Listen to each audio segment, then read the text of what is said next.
Estudo Bíblico Amós 2, versos 1 a 16. O Senhor Deus continua anunciando juízo contra as nações. Amós, nesse grande discurso público feito em Betel, chega agora à nação gêmea antes de se referir à própria nação de Israel, aos próprios ouvintes de Amós que até então estavam gostando da mensagem.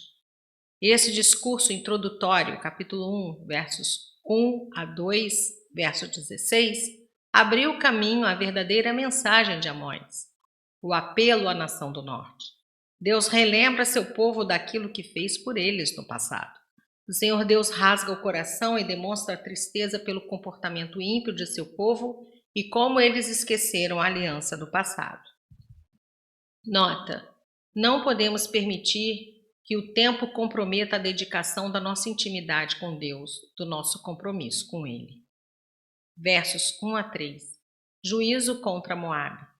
Deus, através do profeta Amós, adverte Moabe, assim como fizera a outras nações, capítulo 1. Por 3 ou 4 transgressões, ou seja, pela multiplicidade de sua maldade e de seus pecados, Deus decide enviar fogo sobre Moabe para consumir os palácios de Queriote, sua capital. Moabe perecerá junto com o seu rei e seus príncipes.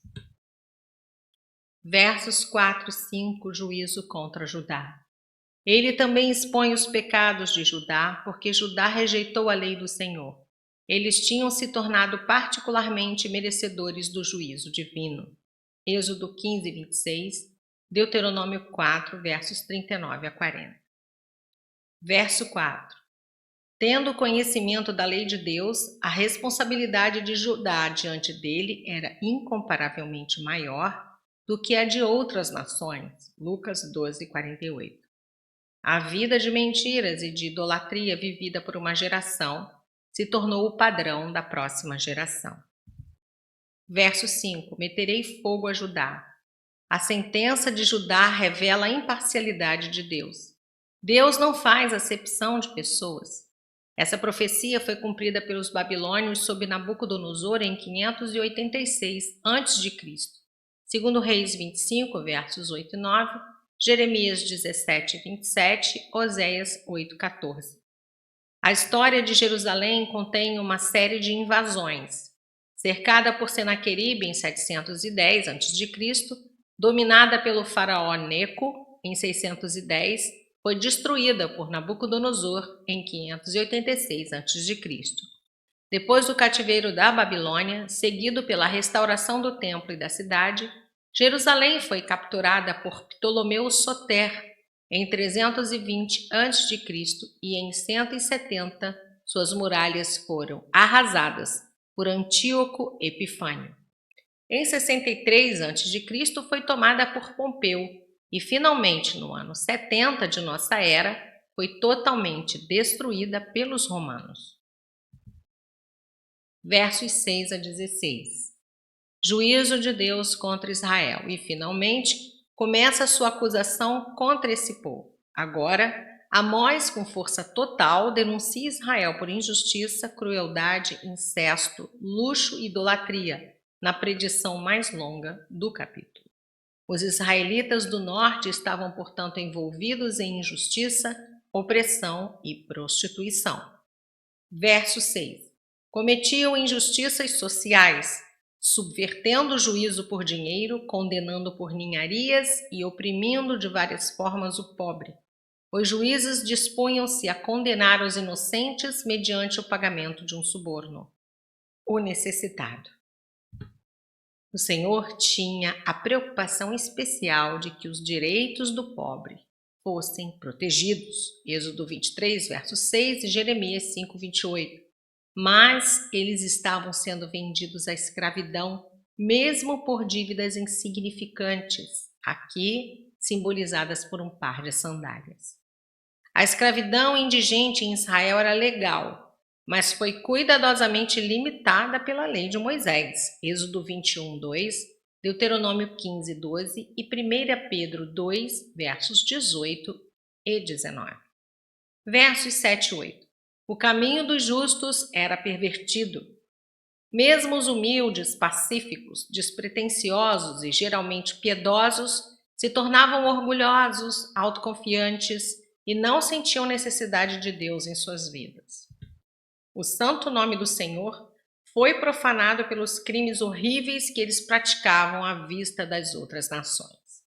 Verso 7. Coabitam com a mesma jovem. Amós denuncia aqui a paixão sexual descontrolada.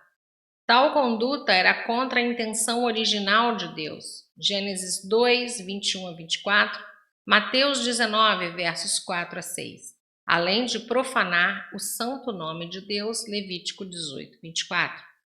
A lei mosaica proibia a união sexual entre pessoas relacionadas por parentesco próximo de sangue, Levítico 18, versos 6 a 18. Embora a legislação mosaica não mencione essa situação específica, compartilhar de uma prostituta em comum, o princípio básico deveria ainda ser aplicado. Verso 8. Se deitam sobre roupas.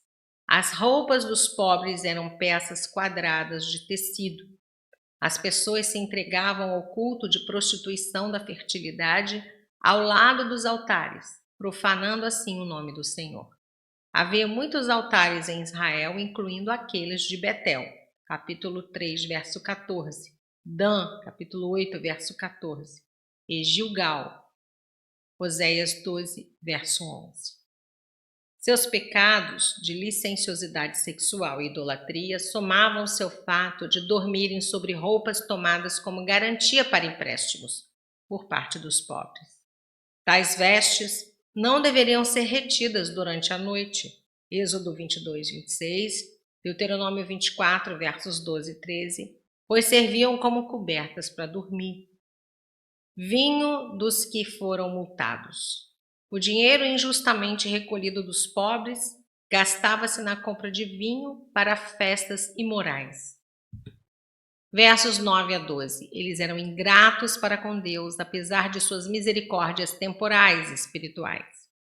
O Senhor repreendeu Israel por sua ingratidão pela graça e bondade que ele lhes havia mostrado ao livrá-los da escravidão egípcia, dando-lhes a terra de Canaã, e por desprezarem a palavra profética dos nazireus e os profetas suscitados por Deus, aos quais chegaram a desvirtuar seu ministério, ordenando aos mensageiros de Deus que não profetizassem e fazendo os nazireus beberem vinho, que era uma violação de seus votos. Verso 12. Verso 9. O amorreu. Uma tribo de Canaã, talvez a mais adiantada, simbolizando aqui todos os tipos de habitantes originais de Canaã, cuja pujança era semelhante à das árvores que cresciam na terra. Verso 10.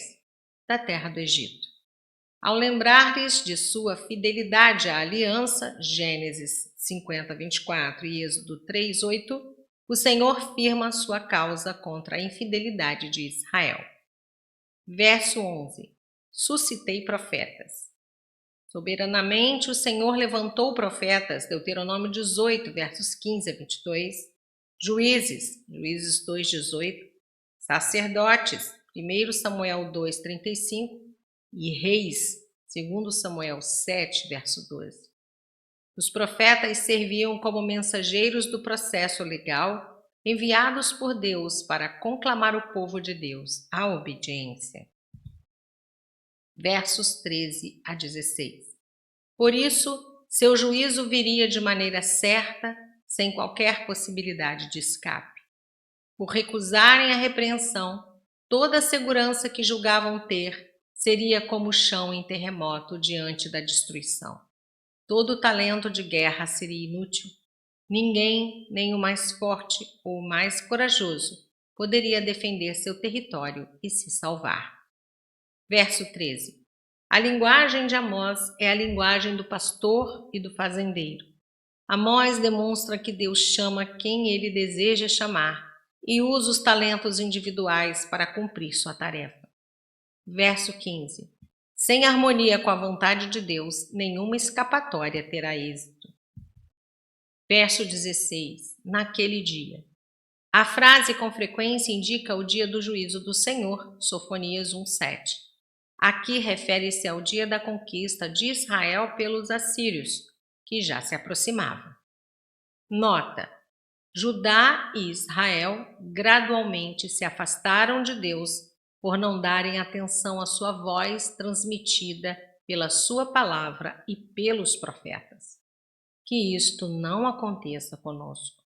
Quando fecham seus ouvidos para não ouvir a palavra de Deus, as pessoas fecham a via pelo qual o Espírito Santo tem acesso à alma.